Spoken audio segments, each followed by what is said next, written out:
Tumigil ka na sabi, diba? Di ba sinabi ko, tumigil ka! Tumigil ka! Ayun ka na naman, umiiyak ka na naman, lagi ka na naman umiiyak! Tumigil ka na sabi, Diyos ko!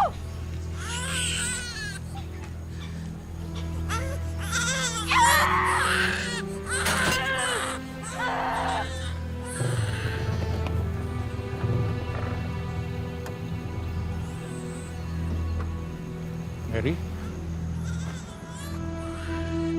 Mary! Mary! Tumigil ka na! Ano yung ginagawa mo? Diyos ko, Mary. Papatayin mo ba yung anak mo?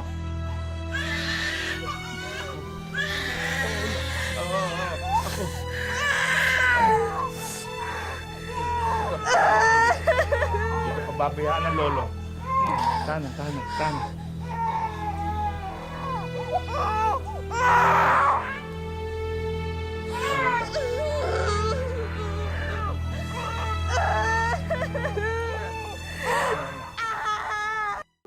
Mahirap daw maging isang tunay na magulang. Kailangan ng katawang hindi napapagod, ng isipang laging umuunawa, at higit sa lahat, isang pusong handang masaktan. Ito ang natutunan ni Lolo Jesus, isang tricycle driver na mula sa Osamis City. Hindi lang daw siya nagdusa sa pagpapalaki sa kanyang mga anak, kundi pati na rin sa kanyang apo. Magandang araw po mga kapuso. Ako po si Vicky Morales at ito ang Wish Ko Lang. Malamang po, merong postpartum depression ang anak ninyo, Mang Jesus. Ano ba yun? Kung minsan po, nakakaranas ng depression ng isang bagong panganak. Nagiging mainitin ng ulo, irritable, nalulungkot ng sobra na wala namang dahilan. Sakit po pala yun. Sigurado ba kayo na hindi nasisiraan ng ulo yung anak ko? Kaya naman baka may sanib ng demonyo. Naku, hindi po. Marami pong nakakaranas niyan. Pero, kasi kahit na yung anak niya, handa niya saktan Opo, nangyayari po talaga yan sa isang babae na may postpartum depression. Minsan nga po hindi nila matignan ng anak nila. Ganun po ba? Ano kaya ang pwede kong gawin para mawala yung Postpartum depression po. Kailangan lang niya maglibang. Lilipas din yun, kaya lang hindi natin alam kung kailan. Ano nga po ba yung pinaglilibangan ni Mary dati?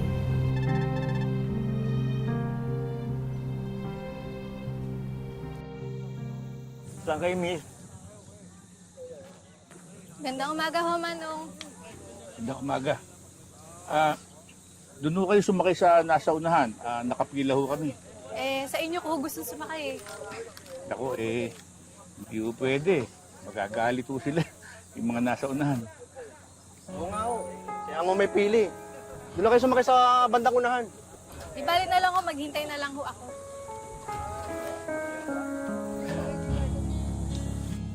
At talaga gawin mo, Manong, ha? Kung ayaw katanta ng mga pasahero mo, ha? Hoy! Ano sinasabi mong gayuma dyan? Kay Manong ko gustong sumakay. Hindi siya kagaya mong bastos. Hindi rin naniningil ng sobra. Sige na nga ho, isa kanyo na to. Baka mampas naman ako ng payong nito, eh. Okay lang ba sa inyo? Okay na ho. Baka nyo na yan. Yeah.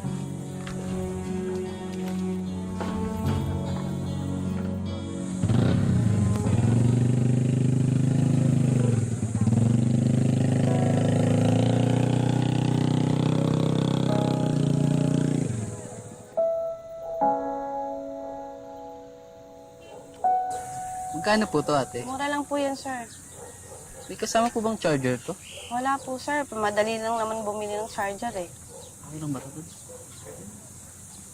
Mura lang po yan, sir. 1.5.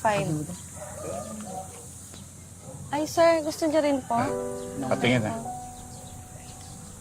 Mura lang po. Ito. Ito po.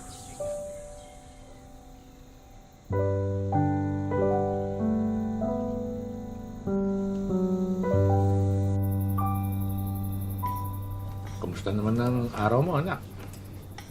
May balita ka pa ba dun sa mga kaibigan mo ng high school, yung sina Elena ba yun? lagi nagte-text sa'yo? Tay, bakit ba kayo tanong ng tanong? Nung nawala yung cellphone ko, ayun, nawala na rin yung contact ko sa kanila. Naitanong ko. Kasi, binili kita nito. Cellphone? Akin to, Tay? Akin to? Pasensya ka na, ha? Second hand lang yung kaya kong bilhin. Sabi kasi ng doktor, kailangan daw maglibang ka. Kaya, Okay na to, Tay. Kahit hindi masyadong high-tech, okay na. Pero, Tay, dapat bibilan niyo ako ng load para makapag-text naman ako. sige, sige. Ako na bahala sa load. Sige na, sige na. Tapusin na natin itong hapunan natin. Sige, Tay. Babalik lang ako. Wait lang, ha.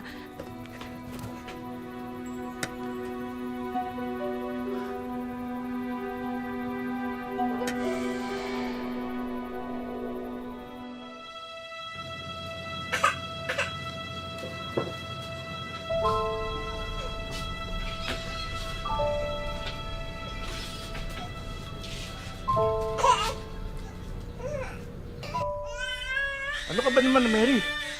Hindi mo man lang mapalitan ng diaper yung sa Angelito. Abay, naliligo na sa ihi niya yung bata. Sana malunod na yan sa ipin niya, no? Abay, sumusobra ka na, ha?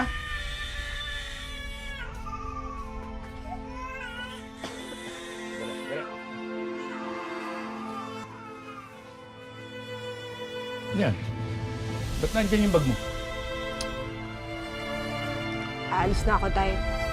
Iwan ko na kayo ng apo niyo. Aalis? Bakit ka aalis? Saan ka pupunta? Doon ako sa boyfriend ko, kay Mike.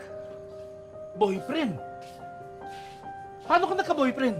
Nakilala ko siya sa text. Nanligaw siya sa akin sa text. Sinagot ko rin siya sa text doon. Teka. Sasama ka sa lalaki na sa telepono mo lang nakilala? Mas okay na yun kaysa mabulok ako dito sa bahay niyo.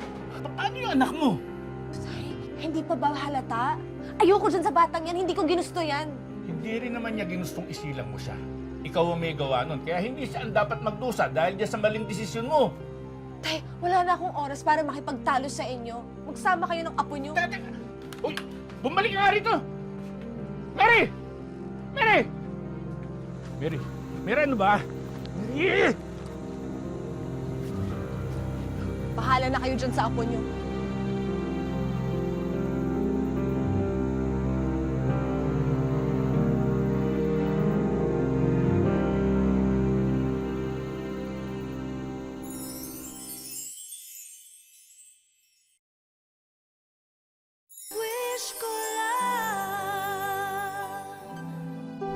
Nahabag si Lolo Jesus sa pag-abandona ng anak niya sa apo at wala namang ibang pwedeng umako ng responsibilidad na maging magulang ni Angelito, kundi siya lang.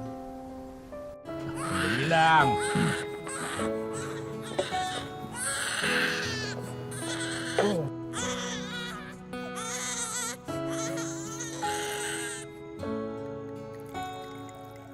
Oh, sandali lang yun. Ay, yan, nasobra tuloy.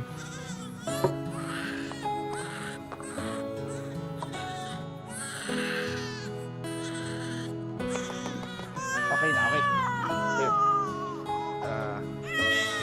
Okay. Okay na, okay. Yan. Okay. Yan. Ito na. Yun na. Oh. Yan. Dahil abala si Lolo Jesus sa pag-aalaga sa kanyang apo, hindi na siya makapasada. At kung walang kita, hindi niya mabibili ang mga pangangailangan ni Angelito.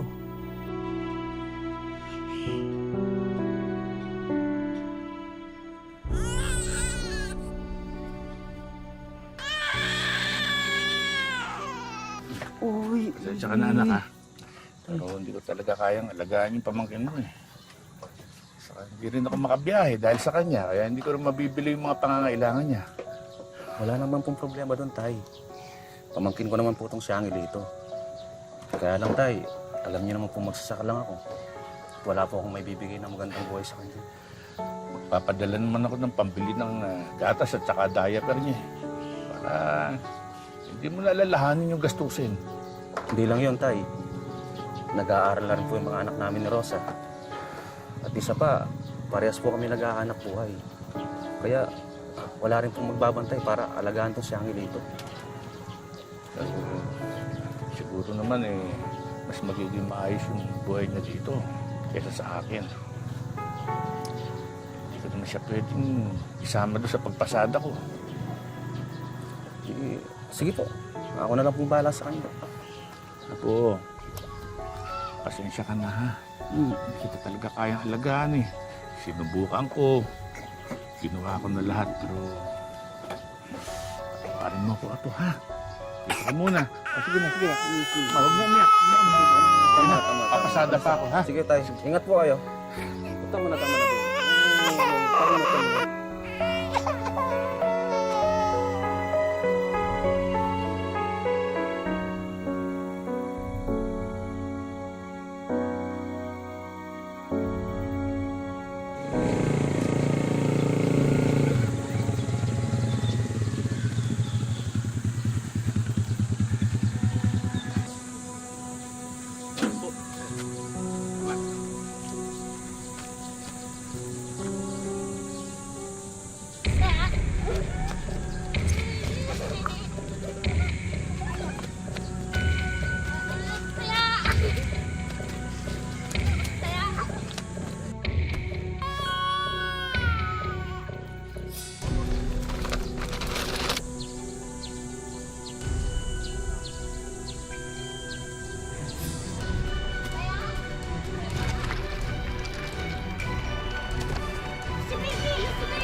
Tay! Oh. Mabuti po dumating kayo. Bakit ano Si nangyari? Angelito po nalaglag sa stroller kanina. Isakay mo rito. Pa-check up natin. Dali Anak, nyo. sakay na. Bilisan mo.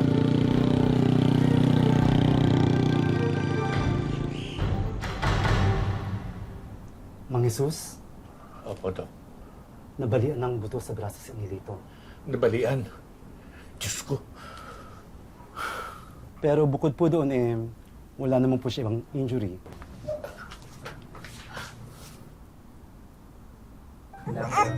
Mula ngayon, ako na magbabantay sa'yo, Angelito. Hindi kita pababayaan kahit anong mangyari.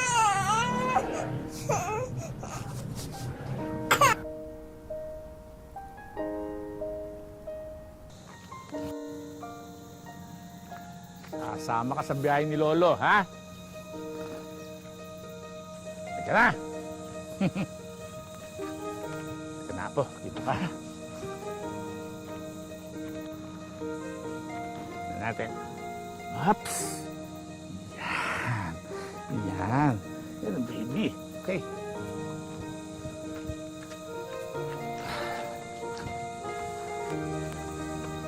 Malikot, ha?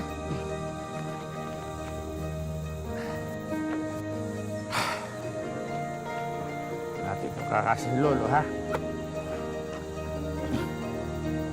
Yan. Kita mo, ha?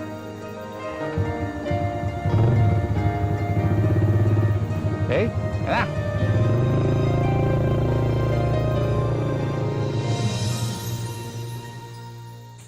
Parang matumal ngayon. Oo nga eh. Pasahero eh. Oh, ka na. Ha? Oh, dali lang, ha?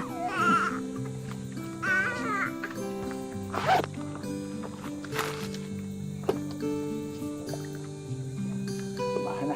Yeah. Ha? Dede? Yun. Mang Jesus, nangingilam ako, no? Ah. Pero bakit hindi nyo ibigay sa DSWD yung apo mo? Kakasakit lang niya dito. Mahirapan yan. Mainit. Mausok tsaka maingay. Dali. Naisip ko na rin yun. Kaya lang Hindi ko... Natatakot kasi kung ipagkatiwala sa ibang tao itong apo ko. Eh, Baby, baby. hindi ko ba kayo nahihirapan sa ginagawa niyo? Mahihirapan, siyempre. Pero mas mahihirapan ako. Hindi ko makikita yung kalagayan niya. Mag-aalala ako palagi. Teka. Last na nga pala ito, wala na kaming tubig. Aalis muna ako bibili lang kami ng tubig ha. Hindi, Dali. Huwag na po. Meron po ko dyan. Pwede ko pa naman po nainuman eh. Dali lang po, sandali lang po. Saan ka? Oo, Mang Sus. Hindi ko pa naman nainuman to. Sige. Babayaran ko na lang. Huwag na po, Mang Sus. Okay lang po. Sigurado ka. Oo, okay lang po. Gabitin na po yan. Sige. Salamat. Pakihaw nga. Sige po. Ito pa. Ito na. Nagwawala.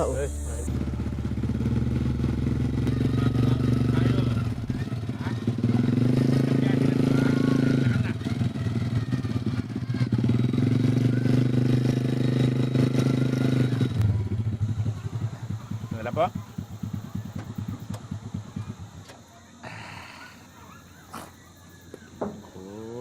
Manong, ito pong bayad. Salamat po. Ang cute-cute naman ng apo mo, Manong. Salamat po. Ang puti-puti. Ang cute din ho ng lolo niyan. Oo nga. Bagay na bagay. Manong, ito po. Ito po para sa bata. Tanggapin ka na po, Manong. Sige na po. Okay lang ho, okay lang. Salamat po. Napaka-cute po talaga niya. Cute din ho yung lolo eh. Opo nga. Kamukha niya talaga. Salamat po. Okay, Ito na salamat marami. po, Manong. Huwag ka na umiyak. Angelito ho pangalan niya. Ay, Angelito. Bye-bye. Angelito, bye. Thank you. Bye-bye. Salamat po.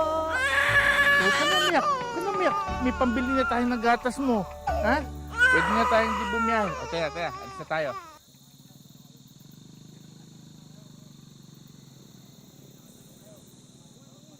Tay,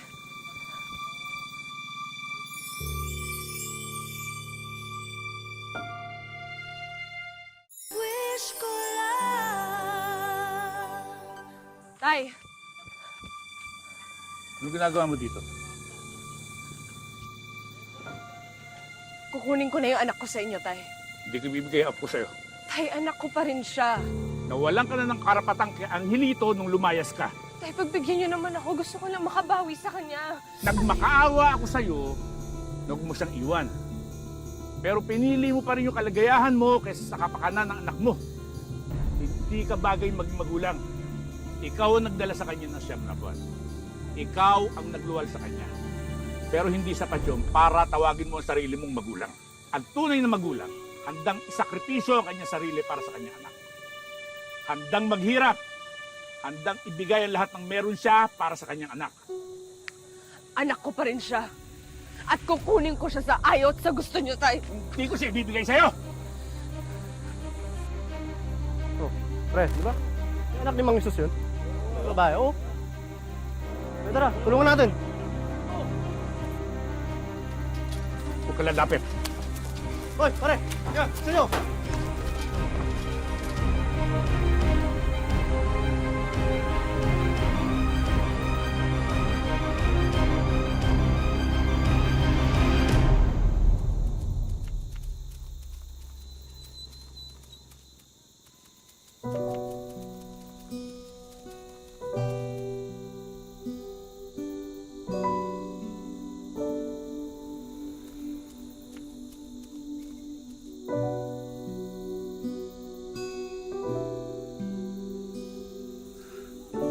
Salamat sa inyo.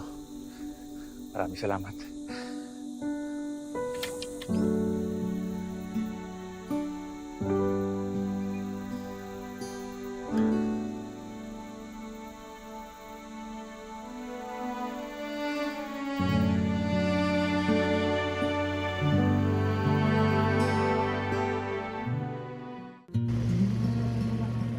Sa bayan ng Osamis, patuloy ang pagharurot ni na Lolo Jesus at Angelito.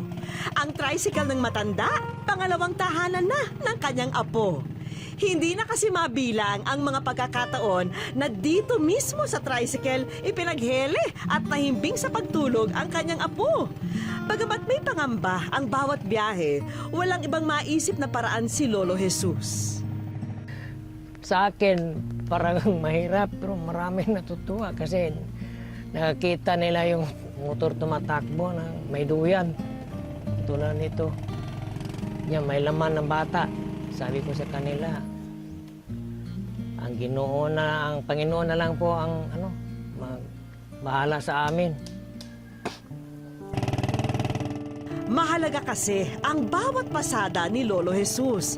Dito kasi nakasalalay kung matutulog sila sa gabi na busog o kaya naman ay kumakalam ang sikmura.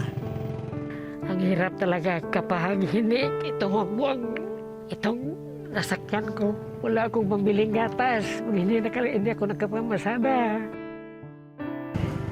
Hindi na rin maikubli ni Lolo Jesus na nakakaramdam na siya ng panghihina dahil sa kanyang edad. Kaya hindi malayong dumating ang araw na hindi na rin niya maaruga ang pinakamamahal na apo. Sa ngayon, tila sinusulit ni Lolo Jesus ang bawat sandali ng pagsasama nila ng kanyang apo. Isang paraan niya raw ito para pansamantalang makalimutan ang kanyang pagod at panghihina. Babang bato! Babang bato! Babang bato! Magtatatlong taon pa lamang si Angelito, samantalang si Lolo Jesus naman magsisitenta na ngayong taon. Kung ang interview na ito ang maging tanging paraan para makilala siya ng lubos ni Angelito balang araw, nais niya raw lubusin na sana ang pagkakataon. Huwag mong kalimutan.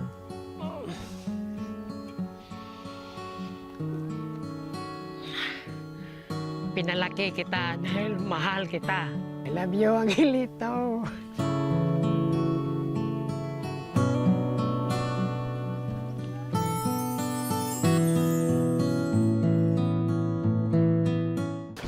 Lolo Jesus, maraming salamat sa pag-alaga mo sa akin, ay. Dahil mo dyan, ikaw ay nasa wish ko lang. Wish ko lang.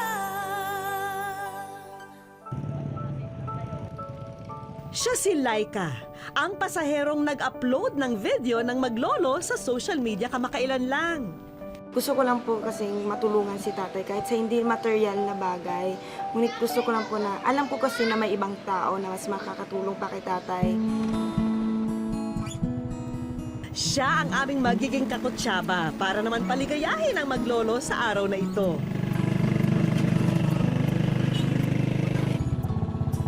Pero kailangan, maihatid muna nila sa room 10 ang kahon ni Laika. Tay, samahan mo ko sa room 10. Room 10 po. Ah, sige. Sige po. Baba tayo. Doon lamang napansin ni Lolo Jesus na sa kanya nakapangalan ang kahon. Para sa iyo, Jesus. Ha? Para sa akin ho. Lolo Jesus, maraming salamat sa pag-alaga mo sa akin, ay. Meron pa na. Dahil mo dyan, ikaw ay nasa wish ko lang. Doon din nakita ni Lolo Jesus ang kauna-unahang larawan nilang maglolo na naka-frame. Ang ilito pala to. Para naman kay Laika, sapat na raw sa kanya ang mapansin ng ibang tao ang post niya sa social media. Iba yung sacrifice niya bilang lolo. Kasi hindi naman po lahat ng lolo ganito. Na-touch lang po ako kasi yung sacrifices niya ay para lahat yun sa kanyang apo.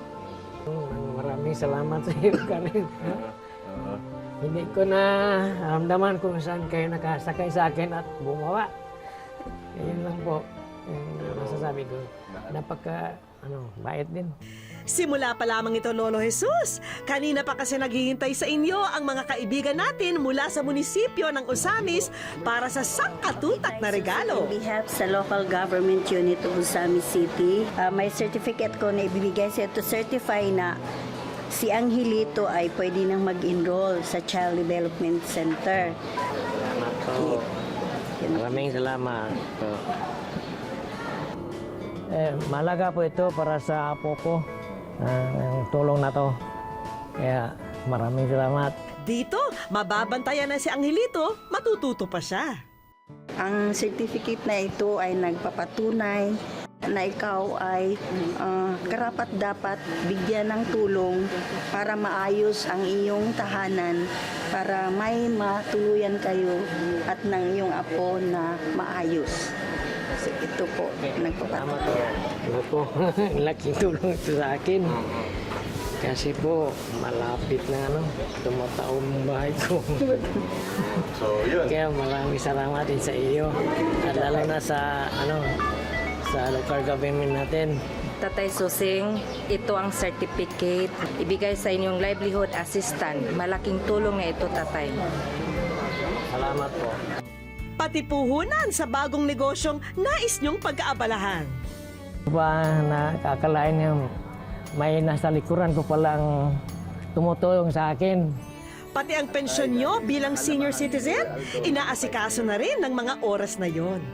At magkakaroon ka ng 500 pesos every month. So matatanggap mo ito every 3 months. So total of 1,500 para sa maintenance mo, sa gamot at gatas. Tanggapin mo itong tayo. Salamat po. Social pension.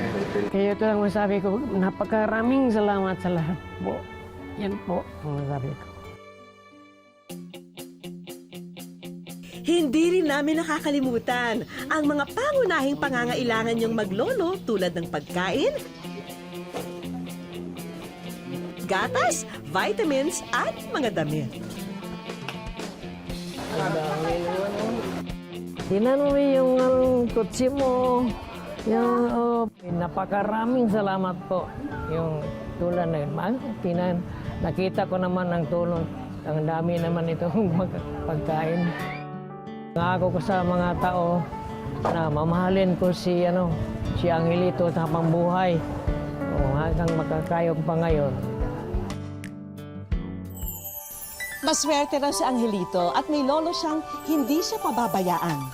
Ganon din naman si Lolo Jesus. May apo siyang pinanghuhugutan niya ng lakas. At gabay nila ang bawat isa sa kanilang pagpasada sa kalsada ng buhay.